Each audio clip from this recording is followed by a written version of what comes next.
Hey, let's go to Travis Kelce. I know he's your man. He's my man. You and I had a fantasy trade. I traded Kelce for Saquon. You got Kelce. I got Saquon. We both won in the end, but I love Kelce, man. He was great in my locker room. I know you love him too, man. I guess is he the GOAT now? Is he number one all time? What do you think? The tight end GOAT. This is tough. Okay. I think he is. The second Super Bowl kind of solidifies that. And everyone's going to say Rob Gronkowski, and I understand. And he is a good blocker. He is a better blocker than Travis Kelce. But let me put some context into what he's done as a receiver. All right. Travis Kelce has 7 1,000-yard seasons. Right. Yep. No other tight end has 4. Yeah. And he's done them all in a row. This guy is Mr. Durable. In every game he could have started, he has only missed 2 games. And one was because they sat because they had the 1 seed already. So he's missed 1 game because of injury. Rob Gronkowski has been known for prolific injuries. And Travis Kelce is not just in the postseason tight end rankings, in all pass catching rankings, number 2 in every category to Jerry Rice only. He is receptions, yards, touchdowns, and in 18 games, this guy has 16 touchdowns. I know Gronkowski has 4 Super Bowls, and he had Tom Brady, he had the GOAT. Kelce might get a few more, but every sign for me is pointing towards Travis Kelce being the new tight end GOAT after capturing his 2nd Super Bowl and having an impact like he did this postseason. Yeah, no, I agree with everything you said. I think this really elevated Kelce. I mean, that guy's amazing. The guy's amazing. And the guy that holds the career record, if you look at career stats at tight end, Tony Gonzalez is up there in the argument because of his career. He just racked up a lot of yards. He had the longevity. He's second among tight ends in career touchdowns and games played, 270 games played. So Gonzalez has that career record, but Gronkowski has those 4 Super Bowls with Brady. The guy's exciting. He came up with big plays at the right time in big games. So until Kelce came along, Gronk dominated. Yeah. Who's the best postseason guy? He was by far the best postseason guy. Now Kelce's pulled even with him, I think, in terms of postseason. And he's going to be, if he keeps playing, he's got him beat on career stats now. Yeah, and I think that's where Kelce is the better postseason player than Gronk, other than Super Bowls. Better postseason everything.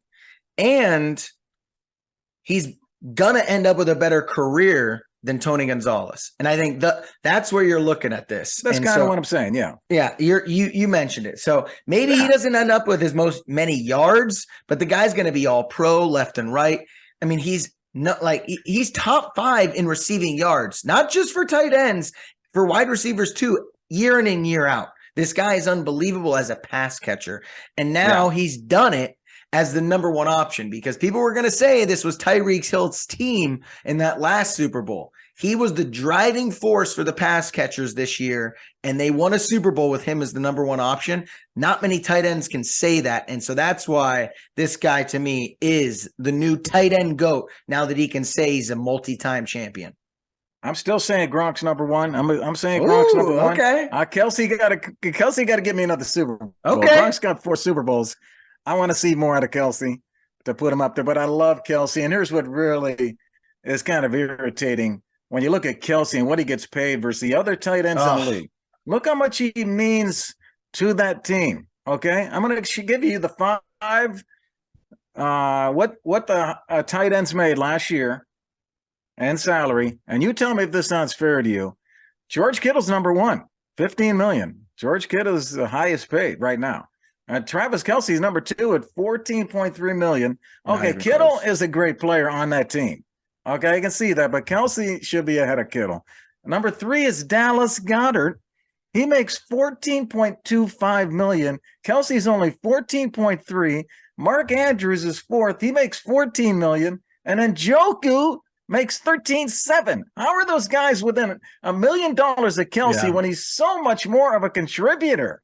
You're so right. And this is where I give my Cincinnati brother so much credit here.